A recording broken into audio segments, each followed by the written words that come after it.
Why did you do that? Why did you do the video? The Kensington video? I don't know. I've always had a fascination with subcultures and social issues like that. I think that's why I'm a pool player. You know, pool is a subculture. It's not a mainstream issue.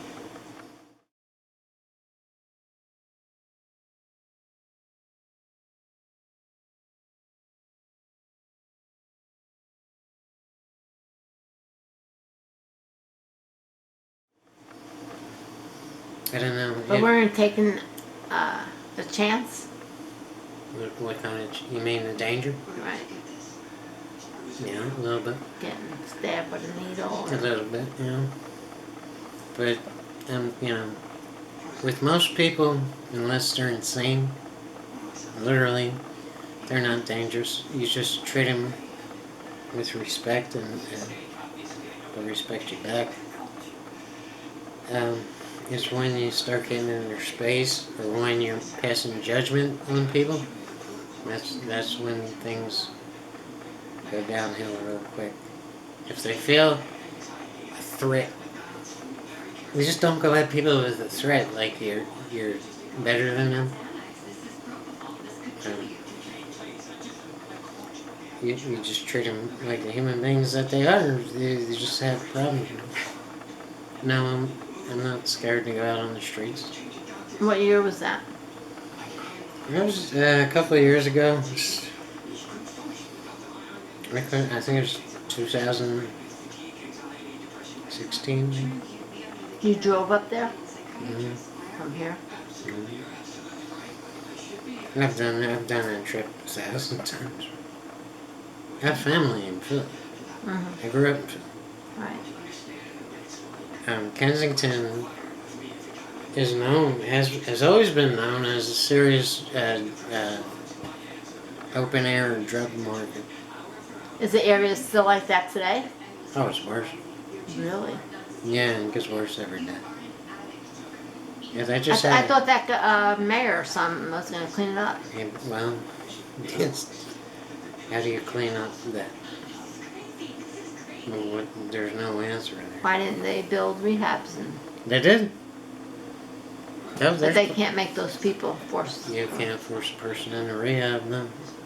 They have to volunteer. They have to want to do it. Yeah, but the environment, why can't they do something to them that they're destroying the environment, their surroundings, neighborhood? You have to understand that they've reached a point where they don't even care about themselves. You can't ask these people to care about the environment when they don't even, they've lost hope. Isn't it up to the mayor there to clean it up? How? No? How? Well, you would think, but there's no answer. How do you clean it up? You can't force people into rehab. You put them in jail, and the second they get out of jail, they're back on the streets. There's no answer here. You can chase them out of the neighborhood, but they're just going to go to the next neighborhood and destroy that one. What are you going to do? You going to bust them out of the city and stick them in Virginia? Yeah, what are you going to do? Send them down to Florida? There's no answer here. This is the problem. And people don't understand it. These are human beings. I know all about that. You know, you want to punish them and... Not punish them. Why don't they build rehabs for these people? There's hundreds of rehabs all around Philadelphia. You have to want to go to rehab.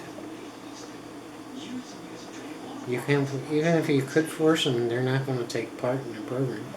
The first thing a rehab does is a lot of people, you have to understand what you're dealing with here and where these people are coming from.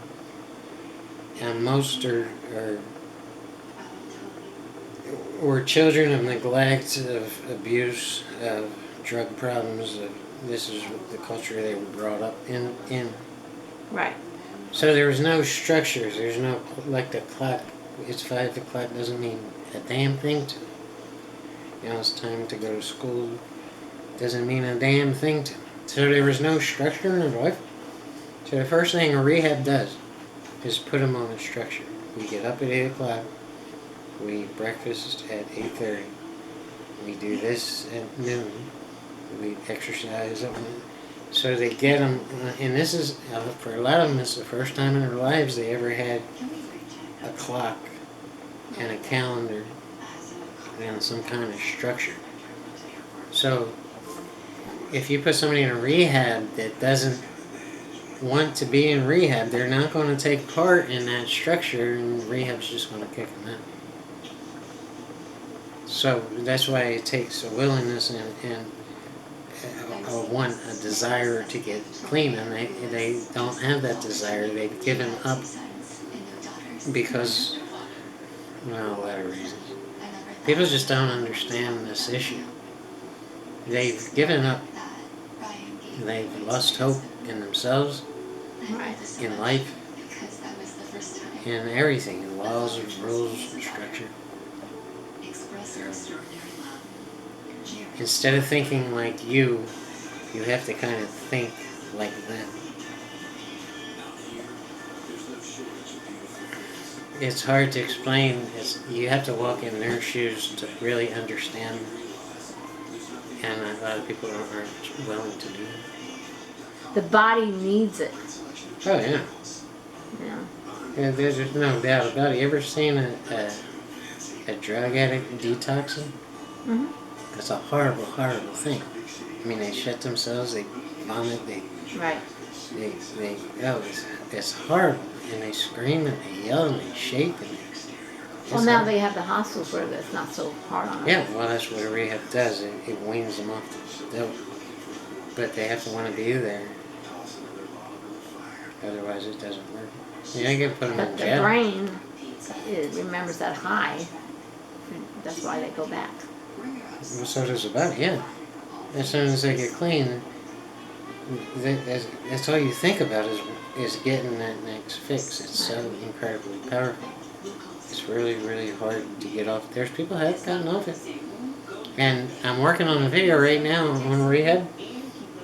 And I'm talking to people who've gotten clean in hopes that it will inspire other people to get clean. But the problem is, drug addicts don't get on YouTube watching videos on how to get clean. Mm-hmm. They don't. You know, they just don't. So I'm just preaching to the choir. You can't force them to sit down and watch this video and to show them, look, you can do this too. That's what I want to do, but you can't. So I'm just kind of pissing in the wind, sadly. And, if I get 50 million views, yay for me, but it doesn't help anybody. And a lot of people come on that Kensington video and pass judgment on these people and say, pretty much where you started out, if it wasn't for Democrats, this wouldn't happen, or to blame the Republicans. I was like, oh my God, you people are so stupid. You're so damn stupid. It really bothers me. Because they're not coming to watch my video to learn something. They're coming to feel better about their own misery and their own pain, and to feel above this stupid drug addict shaking on the streets. And that bothers the hell out of me. I did not make this video for people to come into the video and blame Democrats or blame Republicans or blame the cops or, That's not what this is about, and it really bothers me when people take this video and justify their own personal failure and misery. And inside you're thinking, well, I'm a total loser and I have no friends and nobody likes me, but I'm not as bad as this piece of shit. Also, starting out rich is a great advantage to somebody who has a drug problem. Believe me, there's a lot of rich people with drug problems. Yeah. But the help for them is way more available, and they have people that love them and care about them. So when Coke came out, that was a rich man's. What? When people were doing Coke, that was for rich business people. Mm-hmm. Oh yeah, all through the disco era. Yeah. Yeah, and most of them got help because they came from rich families, which really helps because it's not just a city rehab dump. You know, it's a country club where they and rich people aren't fast to put this in the news and say, "Hey, my kid's going through rehab." They kind of keep it all secret, and they get the best help available in the whole world. It's different in the city. Most of them don't have those families. In fact, the reason that they're there on the streets doing cheap ass dope is because they don't have those families. Most of them come from really broken families where they were abused as children and neglected. Most of the people on the streets come from severe trauma in their childhood. That's how they get there.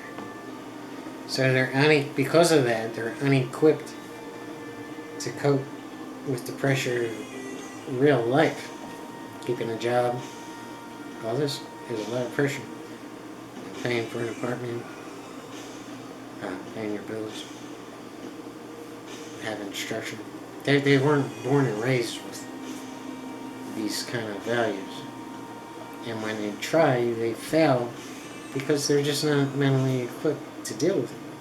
But the people who come from families too, they start out as recreational, get high, and then they get addicted, and they're destroying their families to no end, and they die, a lot of them.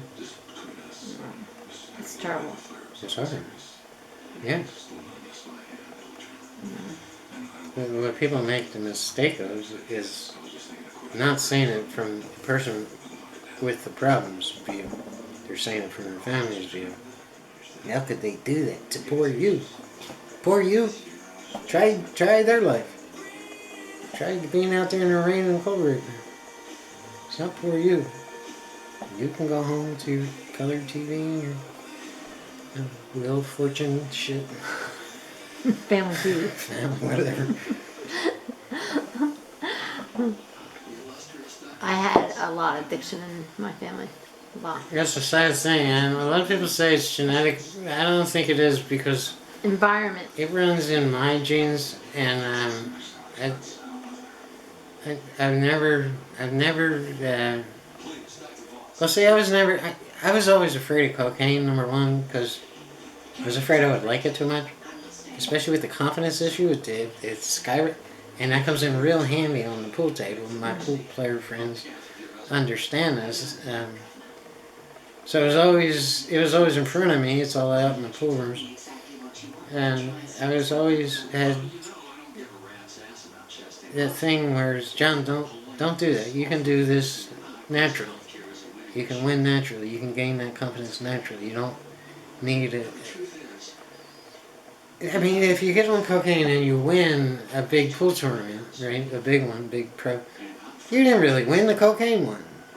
So I wouldn't take any pride in that. That's no good. And you're probably going to do more in cocaine than the tournament pays anyway.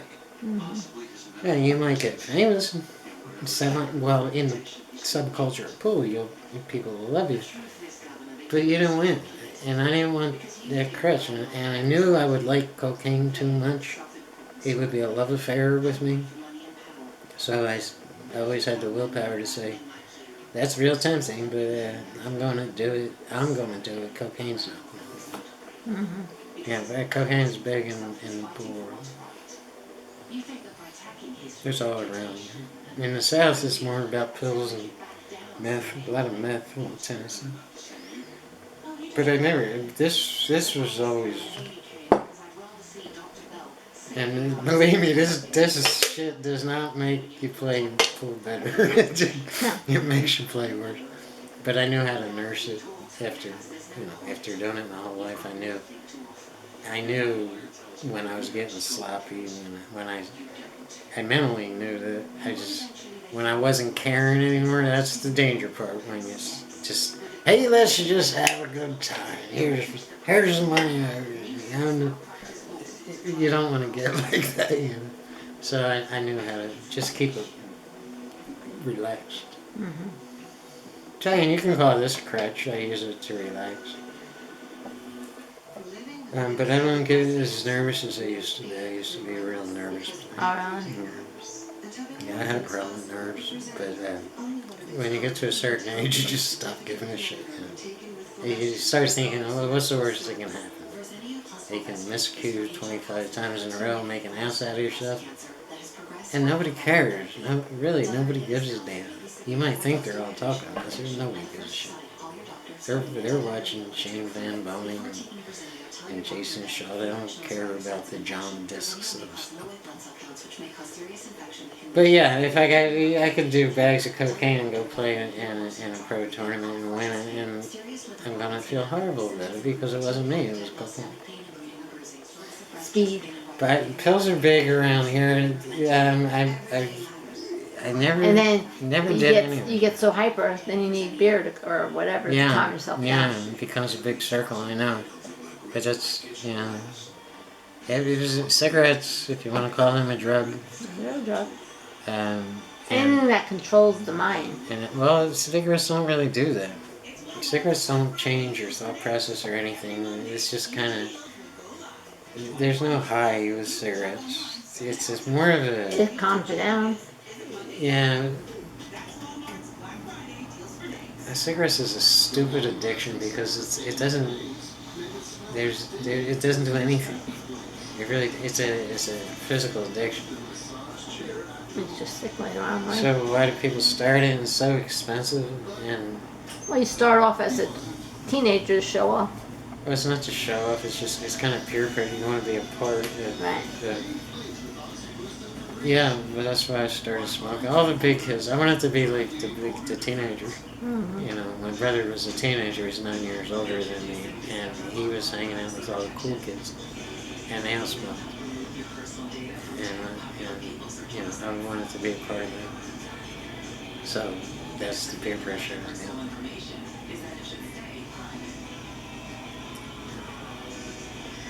It is what it is. And yeah, it got a hold of me when I was 11. By the time I was 11, I was addicted to nicotine. We're gonna take a break here. I gotta urinate. Cut. Is that third time? What are you doing? See, I told you she was drunk. Shut up. I am not drunk. I'm gonna break that camera on you. Been out playing pool all night. Now I'm over at Shirley's getting drunk. The YouTube doesn't like these kinds of videos. So why are you taking it? I don't know, to show the people how it is really behind the scenes, you know. They love this behind the scenes stuff. All they get to see is me playing pool. What does John do when he's not playing pool? Drinks. Smoke cigarettes. No secrets. That's what they like about me. I'm an open book. Other YouTubers, like, they have all these secrets. I got none. I am. Yeah, they know me better than my own family. They are my family. You guys rock. Only people know you too. You're gone, Shirley. This is Shirley. She's a friend of mine. We stay at her house and get drunk. No, we don't. You do. That's the secret place back there. Where she's going back there. That's the secret room. I'll take you guys with me. What are you doing back there? She's getting the bed ready. I'm not in the mood.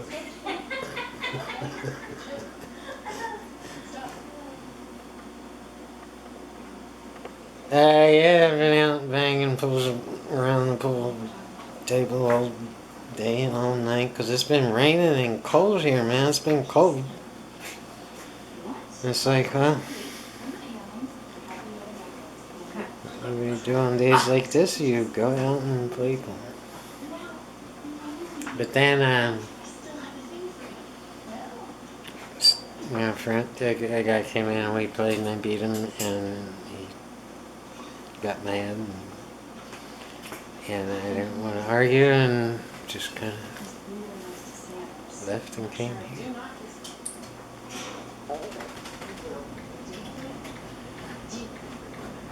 This is turning into a real downer of a video. Oh, well, good. Turn it off.